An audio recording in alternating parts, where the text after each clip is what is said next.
Hello friends, welcome to YouTube channel engineer classes. आज जो topic हम डिस्कस करने लगे हैं बेटा, वो आपसे हम करने लगे हैं इंटरनेशनल टाइगर डे। ठीक है, तो क्या न्यूज़ क्या है बेटा कि हमने अभी जस्ट इंटरनेशनल टाइगर डे को सेलिब्रेट किया। कब मनाया जाता है ये मनाया जाता है 29 जुलाई को। एवरी ईयर 29 जुलाई को ये मनाया जाता है। ठीक है, अब हमने क्यों मनाया जाता है, हम क्यों मनाते हैं, बेसिकली जो हमारा सोल पर्पज़ है इसको मनाने का, वो है टाइगर कंजर्वेशन, कि हम टाइगर की पॉपुलेशन को कंजर्व कर सकें, टाइगर की पॉपुलेशन को प्रोटेक्ट कर सकें। हमने क्या नोटिस किया था बेटा कि जहाँ जहाँ टाइगर्स की पॉपुलेशन थी, कुछ टाइम बाद वो टाइगर्स की पॉपुलेशन डिक्लाइन होना शुरू हो गई। डिफरेंट रीजंस थे, कुछ ह्यूमन उनको किलिंग कर रहे थे, कुछ एक्सीडेंट हो रहा था, कुछ नेचुरल रीजंस थे, डिफरेंट रीजंस थे, जिसके कारण क्या हुआ, हमने इनकी पॉपुलेशन को डिक्लाइन किया। तो फिर हमने क्या डिसाइड किया कि हमें कुछ स्टेप्स लेने पड़ेंगे, कुछ ऐसी पॉलिसी मेकिंग में स्टेप्स लेने पड़ेंगे ताकि हम इनकी पॉपुलेशन को कंजर्व कर सकें। अब इनकी पॉपुलेशन इंपॉर्टेंट क्यों है बेटा, क्योंकि जो टाइगर है ये हमारी फूड चेन का एक बहुत इंपॉर्टेंट हिस्सा है। अगर टाइगर नहीं रहा तो हमारी पूरी जो फूड चेन है ना बेटा, वो खतरे में आ जाएगी। और एक बारी फूड चेन खतरे में तो आ गई तो मतलब समझ लो कि ह्यूमन लाइफ खतरे में आ गई। जितनी भी अभी लाइफ चल रही है वो सब रिस्क पे आ जाएगी। इसलिए हम लोग इसको मनाया जाता है टाइगर को कंजर्व करने के लिए डे। अब ये डे का ओरिजिन कहाँ से होता है ये देख लेते हैं। हुआ क्या था बेटा, जो हमारी सेंट पीटर्सबर्ग है, सेंट पीटर्सबर्ग, कोई बताएगा ये कहाँ पे, ये रशिया में है बेटा। ठीक है, यहाँ पे जितनी भी हमारी कंट्रीज़ हैं जिनमें मोस्टली हमारी टाइगर रेंजेस फाउंड होती हैं, उन कंट्रीज़ ने यहाँ पे मीटिंग की। कब की मीटिंग? 2010 के अंदर मीटिंग की। उस मीटिंग को हम कहते हैं सेंट पीटर्सबर्ग टाइगर समिट। ठीक है, रशिया। ठीक है, इस मीटिंग में इन्होंने क्या डिसाइड किया कि हम कुछ ऐसा करेंगे अपनी अपनी कंट्रीज़ में जाके, ताकि जो 2022 आए 2022 तक हमारी जो टाइगर पॉपुलेशन है वो डबल हो जाए, वो डबल हो जाए। जैसे अगर फॉर एग्जांपल उनकी पॉपुलेशन तब 50 थी हर कंट्री में, तो वो चाहते थे कि अगले आने वाले टाइम में 2022 तक उनकी पॉपुलेशन डबल हो जाए, 100 हो जाए पॉपुलेशन। इसके लिए इन्होंने इकट्ठे आए और ये मीटिंग की। ठीक है, 13 टाइगर रेंज कंट्रीज आई थी बेटा, याद रखना 13 टाइगर रेंज कंट्रीज आई थी, वो है इस टाइगर समिट के पार्टिसिपेंट। अब आपसे पूछ सकते हैं कि सेंट पीटर्सबर्ग डिक्लेरेशन जो समिट किस लिए है, तो याद रखना वो एक टाइगर कंजर्वेशन के लिए समिट है। ठीक है, ये कब हुई थी बेटा? 2010 में हुई थी। इसी समिट के दौरान इन्होंने डिसाइड किया कि हम अपनी कंट्रीज में जाके पॉलिसी मेकिंग में चेंजेस लाएंगे, टाइगर्स को प्रोटेक्ट करेंगे, और इंटरनेशनल लेवल पे हम एक डे सेलिब्रेट करेंगे जो टाइगर्स डे रहे। वो डे कौन सी डेट आती है बेटा? 29 जुलाई। ये 29 जुलाई जो हम आज डिस्कस कर रहे हैं, जो सेलिब्रेट कर रहे हैं, ये कहाँ से निकल के आया है? ये टाइगर्स डे कहाँ से निकल के आया है? सेंट पीटर्सबर्ग टाइगर समिट से ही निकल के आया है। क्लियर है? और इनका टारगेट क्या था कि 22 तक हमें अपनी पॉपुलेशन को डबल करना है। कौन कौन आया था वहाँ पे, कौन कौन कंट्रीज इसके अंदर इन्वॉल्व हैं? 13 टाइगर रेंज कंट्रीज इसके अंदर इन्वॉल्व हैं, जिसके उन्होंने पॉपुलर स्लोगन दिया था T×2, मतलब टाइगर पॉपुलेशन को डबल करना। ठीक है, अब वो 13 रेंज कंट्रीज कौन कौन सी हम ये भी देख लेते हैं। Bangladesh, Bhutan, Cambodia, China, India, Indonesia, Laos, Malaysia, Myanmar, Nepal, Russia, Thailand, Vietnam. ये आपको कंट्रीज याद रखनी होंगी, क्योंकि वो आपसे MCQ में डाल के पूछेंगे, और पूछेंगे इनमें से कौन सी कंट्री इस समिट से पार्टिसिपेट नहीं रखती, तो नाम दे देंगे पाकिस्तान का, या अफगानिस्तान का, या श्रीलंका का। तो आपने क्या नोटिस करना है बेटा, जो हमारी मोस्टली ईस्टर्न साइड पे हैं, साउथ ईस्ट वाली कंट्रीज़ हैं, वो मैक्सिमम कंट्रीज़ हैं जो इसके अंदर पार्टिसिपेंट। अगर आप देखो बांग्लादेश कहाँ पे है, हमारे इस साइड पे पड़ेगा। ठीक है, भूटान भी इस साइड पे है, कंबोडिया इस साइड पे है, इंडोनेशिया इस साइड पे है, साउथ ईस्ट एशिया में है, लाओस इस साइड पे है, मलेशिया नीचे है। ठीक है, तो आप ये देख रहे हैं कि इन सारी कंट्रीज़ में क्या फाउंड होता है, ये mostly south east Asian countries हैं। बट ऊपर कौन सी कंट्री आ गई? China, Russia. ठीक है, चाइना, रशिया थोड़ी सी एक्सेप्शन है जो ऊपर फाउंड होती है। ठीक है, तो आपको इस तरह से ये बात याद रखनी, याद रखना पाकिस्तान, अफगानिस्तान इसमें नहीं है। वो क्वेश्चन ऐसे भी डाल सकते हैं कि जो सेंट पीटर्सबर्ग टाइगर समिट है ये क्या सार्क की समिट है, तो याद रखना कि सार्क की समिट नहीं है, क्योंकि सार्क की कंट्रीज अलग हैं। ठीक है, आगे देखते हैं। जो हमारी इस डे के सेलिब्रेशन वाले टाइम पे जो हमारी मिनिस्ट्री थी, environment and forest climate change ministry, उन्होंने एक डिटेल स्टेटस ऑफ टाइगर को predators and prey in India नाम की एक रिपोर्ट को जारी किया।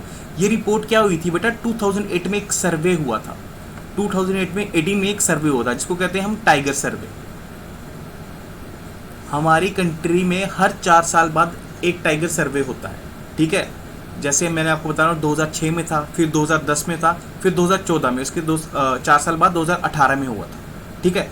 इस टाइगर सर्वे की क्या रिपोर्ट थी उसको ऑफिशियली रिलीज किया गया हमारी ministry of environment, forest and climate change द्वारा। किस दिन? 29 जुलाई को, as a celebration of tigers international day. अब हम क्यों सेलिब्रेट कर रहे हैं वो अभी आपको इस रिपोर्ट की हाईलाइट से पता लग जाएगा कि इसी दिन हमने क्यों रिलीज किया। क्योंकि एक तो हम ऐसे ही सेलिब्रेट कर रहे थे इंटरनेशनल टाइगर डे को, और ऊपर से बड़ी बात थी कि ये जो रिपोर्ट है हमारे लिए खुशखबरी लेकर आई थी। वो खुशखबरी क्या है अब देखते हैं। हमें आपको पता है कि टारगेट क्या था, डबल कब तक करने थे? 2022 तक। बट इंडिया ने ये टारगेट को उससे पहले अचीव कर लिया था।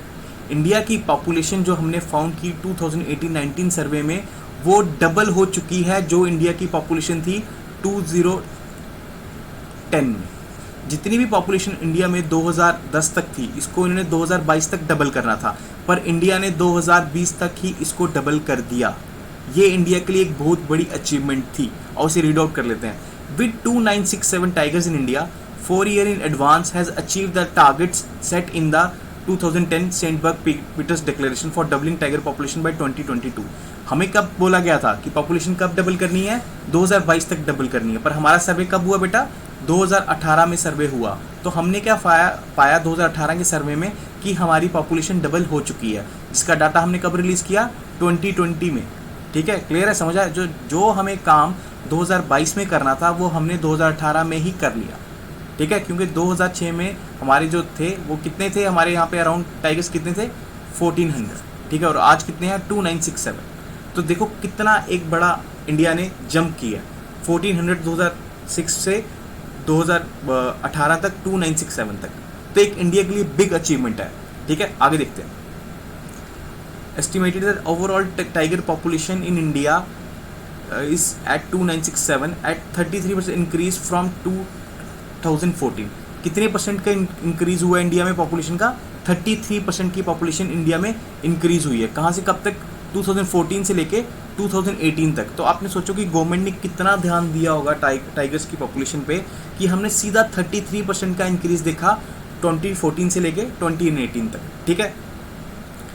Tigers were observe to be increasing at rate of 6% per annum in the India from 2006 to 2018। वही जैसे हमने पहला पॉइंट में देखा कि हमारे यहाँ पे 1400 टाइगर्स थे 2006 में, अब कितने हैं? 2967 है। 6% पर एनम का इंक्रीज हुआ है। 6% पर एनम के इंक्रीज के साथ हर साल हमारे 6% इंक्रीज हो रहा है टाइगर पॉपुलेशन में। ऐसा कौन बता रहा है? ऐसा हमारा डाटा बताता है, ऐसा हमारा सर्वे बता रहा है। तो एक बहुत अच्छी बात है। वो आप आपसे पूछ सकते हैं कि हमारा एवरेज रेट इंक्रीज कितना है, तो आपको याद रखना है कि 6% पर एनम है, ठीक है। India has 70% of the total tiger population in the world. बहुत इंपॉर्टेंट बात है, बहुत इंपॉर्टेंट फैक्ट है। इंडिया के पास जितने भी हमारी जो इंडिया के अंदर पॉपुलेशन है टाइगर की, वो 17% of the total tiger population of the world है। मतलब दुनिया के 70% जो टाइगर्स हैं वो इंडिया में फाउंड होते हैं। ये बहुत इंपॉर्टेंट फैक्ट है, ये याद रखना, ठीक है। अब देखते हैं कि सबसे अच्छा कौन सी स्टेट कर रही है। मध्य प्रदेश में सबसे ज़्यादा टाइगर्स दिखे हमें 526, followed by Karnataka and Uttarakhand. अब आपको ये याद रखना है कि एमपी वो स्टेट है जहाँ सबसे ज़्यादा पॉपुलेशन है किसकी? टाइगर्स की, followed by Karnataka and Uttarakhand. याद रखिएगा, सबसे आ गया एमपी, कर्नाटका एंड उत्तराखंड। ये सीरीज़ आपको हमेशा याद रखनी ही रखनी है, किसी न किसी डायरेक्ट पेपर में डायरेक्ट क्वेश्चन आ जाएगा, ठीक है। और सबसे ज़्यादा जो हमें टाइगर्स जो पाए गए, नंबर ऑफ टाइगर्स, वो कहाँ पाए गए? पेंच टाइगर रिजर्व्स। पेंच टाइगर रिजर्व कहाँ पे बेटा? एमपी में एक रिजर्व है टाइगर रिजर्व, पेंच टाइगर रिजर्व। उसमें सबसे ज़्यादा हमें टाइगर की पॉपुलेशन फाउंड हुई। तो अब आपको ये इंपॉर्टेंट हो गया पेंच टाइगर रिजर्व आपके लिए। जैसे क्या क्वेश्चन बनेगा? पहले ये भी पूछ सकते हैं कि पेंच टाइगर रिजर्व कहाँ पे है। दूसरा क्वेश्चन डायरेक्ट ये पूछ सकते हैं कि क्या बोलते हैं, हाईएस्ट पॉपुलेशन जो है टाइगर्स की वो कहाँ पर है। क्लियर है? Sathyamangalam tiger reserve in Tamil Nadu, इसमें क्या देखने को मिली? सबसे ज़्यादा इम्प्रूवमेंट 2014 के बाद जिस टाइगर रिजर्व ने सबसे ज़्यादा इम्प्रूवमेंट दिखाई उसका नाम था सत्यामंगलम टाइगर रिजर्व। ये कहाँ पर है बेटा? तमिलनाडु में। यहाँ से आपको 2 टाइगर रिजर्व्स के नाम पता लग गए और उनकी स्टेट पता लग गई। पहला पेंच टाइगर रिजर्व कहाँ पे? एमपी में। दूसरा सत्यमंगल टाइगर रिजर्व कहाँ पे? तमिलनाडु में, ठीक है। एक में हमें मैक्सिमम नंबर ऑफ टाइगर्स मिले, दूसरे में हमें मैक्सिमम नंबर ऑफ इम्प्रूवमेंट मिली। क्लियर? समझ आ गया? अब देखते हैं इंडिया ने ऐसा क्या किया कि इतनी इम्प्रूवमेंट आई, कि इंडिया का ये रोड मैप जो था इम्प्रूवमेंट का, एक कब चल रहा था। बेटा हुआ क्या था कि 1973 में हमने एक प्रोजेक्ट लॉन्च किया, प्रोजेक्ट टाइगर, जिसका काम क्या था, टाइगर को कंजर्व करने का। तो इस प्रोजेक्ट के अंदर हमने क्या बनाया, टाइगर रिजर्व्स बनाया, किसके लिए, जो पर्टिकुलर टाइगर पे ध्यान देगा उसको कंजर्व करने के लिए। तो स्टार्ट हमारा 9 टाइगर रिजर्व से हुआ था, आज हमारे पास 50 आ चुके हैं। जस्ट आप यहीं से देखो कितना बड़ा इंप्रूवमेंट लिया हमने, 9 to 50 तक गए हैं। कितना हमने एफर्ट मारा होगा कि अपनी टाइगर को बचाया जा सके। 18 टाइगर रेंज स्टेट में फैले हैं ये 50 टाइगर रिजर्व्स, ठीक है। अब टाइगर रिजर्व में कोर एंड बफर स्ट्रेटजी होती है। कोर बफर स्ट्रेटजी का क्या मतलब होता है, जैसे एक पर्टिकुलर टाइगर रिजर्व है, तो ये जो बीच वाला एरिया है जहाँ पे मैक्सिमम नंबर ऑफ टाइगर्स मिलते हैं, जहाँ उनका हैबिटेट का मैक्सिमम पोर्शन है, ये इसको कहेंगे हम कोर एरिया। यहाँ पे कोई नॉर्मल ह्यूमन बींग अलाउड नहीं होगा। जो इसके आसपास वाला एरिया आएगा, ये आएगा बफर एरिया। इस बफर एरिया में फार्मर्स अपनी फार्मिंग करने जा सकते हैं, या कोई टूरिस्ट भी जा सकता है। बट ये जो कोर एरिया आ गया, ये एक ऐसा एरिया है जहाँ कोई भी अलाउड नहीं होगा। यहाँ पे सिर्फ और सिर्फ मेंटेन किया जाएगा टाइगर्स के लिए हैबिटेट, जो उनके लिए इंपॉर्टेंट कंफर्टेबल हैबिटेट है, उसको मेंटेन किया जाएगा। ये स्ट्रेटजी हमने फॉलो की, ठीक है। तो core areas have legal status of national park और सेंचुरी।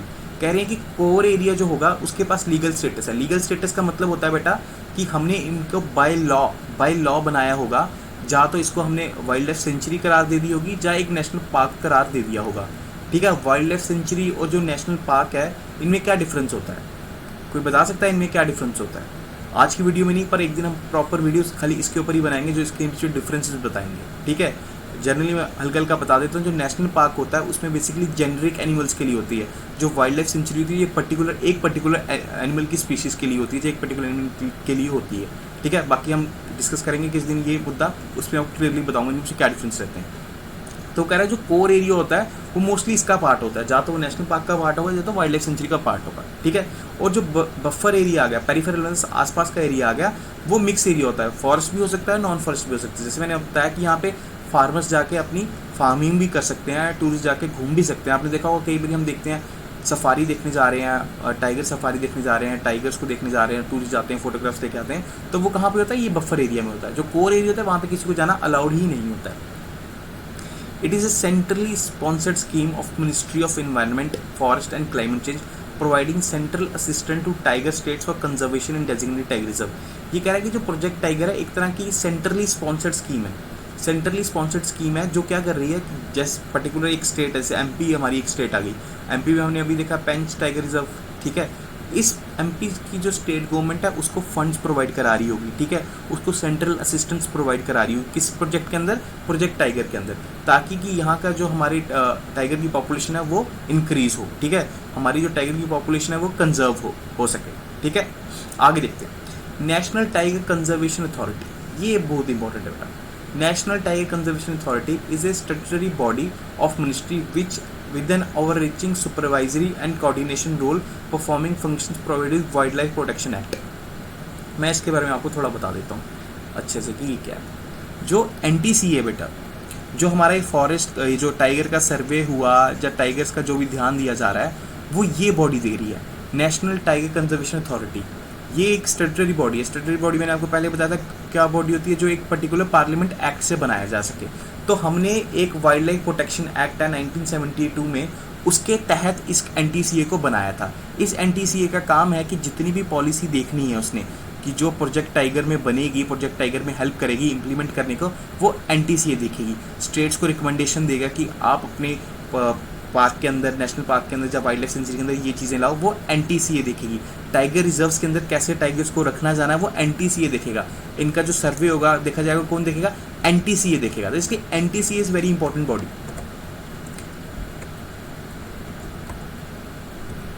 तो अब आपको शायद क्लियर हो गया होगा कि NTCA कितना इंपॉर्टेंस रखती है हमारे लिए।